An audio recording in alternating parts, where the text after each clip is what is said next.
Le mot exact serait impossible à trouver pour décrire ce que Dieu a fait en ces derniers jours à travers la vie de cet homme du Kentucky.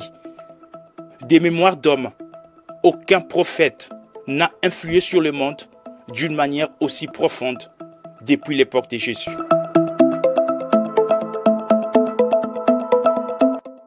De sa cabane en rondin au Branham Tabernacle de Jeffersonville, de son enfance pauvre au Kentucky jusqu'à Amarillo au Texas, où le Seigneur l'a repris. Voici l'histoire de William Branham, l'homme à la vie surnaturelle.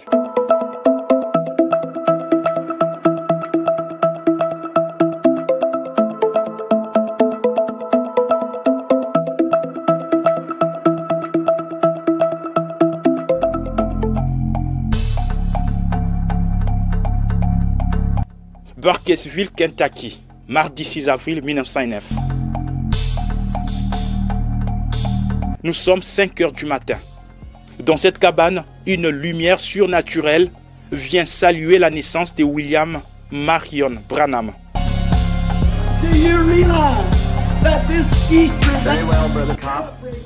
Je suis né dans l'est du Kentucky, dans une cabane en rondin. Mes parents n'étaient pas portés sur la religion et n'allaient pas à l'église.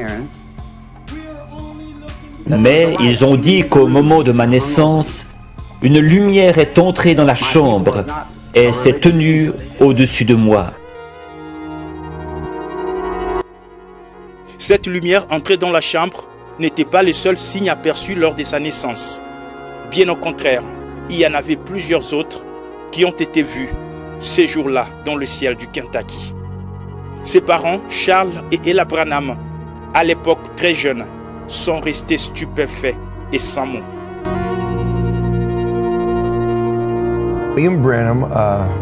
William Branham est né pas si loin de l'endroit où est né Abraham Lincoln, au Kentucky, 100 ans auparavant. Tous deux sont nés dans une cabane en rondin. Les parents de Branham étaient des adolescents quand il est né. Et il est né dans une cabane en rondin d'une seule pièce. Après sa naissance, ils l'ont nettoyé et déposé dans un berceau. Et une lumière est venue du ciel à travers les bois, on dit ses parents, et est venue par la seule fenêtre de la petite cabane où vivaient les parents. Et elle s'est placée là où était couché le petit bébé. Et c'était William Branham. C'est ainsi que Dieu a dit à ses parents qu'il était un enfant spécial. Enfant spécial, oui, il était en tout cas. Car ces signes étranges ne se sont pas arrêtés à sa naissance. Ils l'ont pourtant accompagné toute la vie. Lorsque j'avais 7 ans, nous sommes partis du Kentucky pour l'Indiana, tout près de mon domicile actuel. Nous allions chercher l'eau à un puits situé un pâté de maisons plus loin.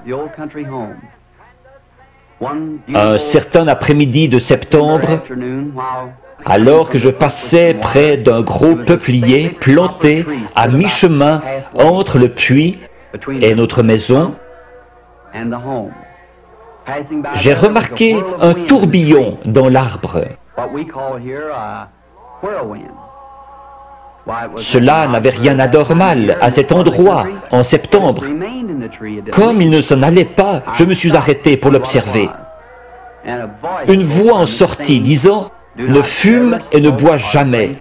Ne souille jamais ton corps d'aucune manière, car tu dois accomplir une œuvre quand tu seras grand. » Effrayé, je suis rentré en courant à la maison. J'ai raconté à ma mère qu'un homme m'avait parlé dans un arbre. Elle a pensé que j'étais excité et m'a mis au lit. Cet homme dans un arbre lui parlera encore et davantage, jusqu'à son âge adulte, où le docteur Roy Davis de l'église baptiste va le baptiser dans l'eau, à sa demande au nom du Seigneur Jésus-Christ.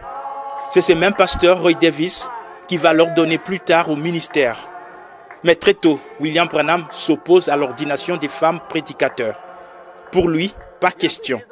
Une femme ne peut pas prendre la parole devant les hommes dans une église. Selon la Bible, cela n'est pas correct. Il est contraint tout de suite de se séparer d'avec son pasteur Davis. William s'en va pour